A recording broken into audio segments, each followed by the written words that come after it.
Hey, what's up again? Another common problem people have is inserting bigger style captive bead rings and segment rings. Usually when you get about to usually around 8 or 6 gauge is when they start to become really hard to put in. You can't physically take them out with just your fingers, and you're gonna have to start using tools. So the way that this works is you're gonna need a tool called a ring opener. We sell these on our site, and basically they just have notches for each different size of ring.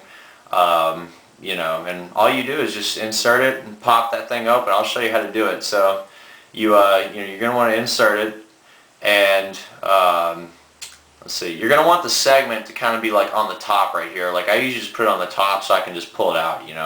So kind of have it on the segment right there on the top.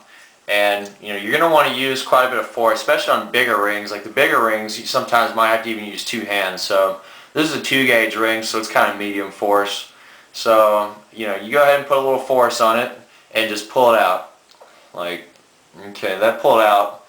And now you'd obviously want to insert your ring into the piercing, whatever hole you're putting it into. This is the hardest part because if you're doing it yourself, it's kind of a difficult challenge on some parts of your body. So you go ahead and insert the ring, and then you do the same process but just backwards.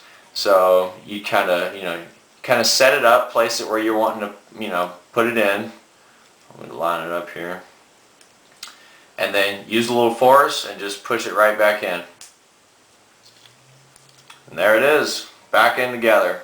So it's not too hard, and it's definitely a useful tool if you wear ring styles like this. But if you don't want to deal with that, there's always like these cool these captive bead rings now. They started making these years ago, but it's like they're called spring-loaded captive bead rings. If you don't want to deal with all like the tools and all that stuff, I don't know if you can see or not, but the ball on this is actually, see those, there's 2 little notches sticking out, and those each are what's called spring-loaded. There's actually a spring inside this ball.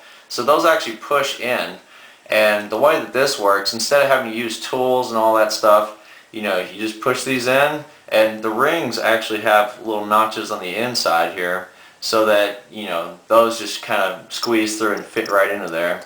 So you fit it in there in just 1 second. So pretty easy and convenient. So if you really don't want to deal with all the hassle of the the ring opener and all that kind of stuff, definitely look into these. These are something worthwhile. So, well, anyways, hope this helps. If you guys have any questions, hit me up, and check out our website for some cool plugs. Take care.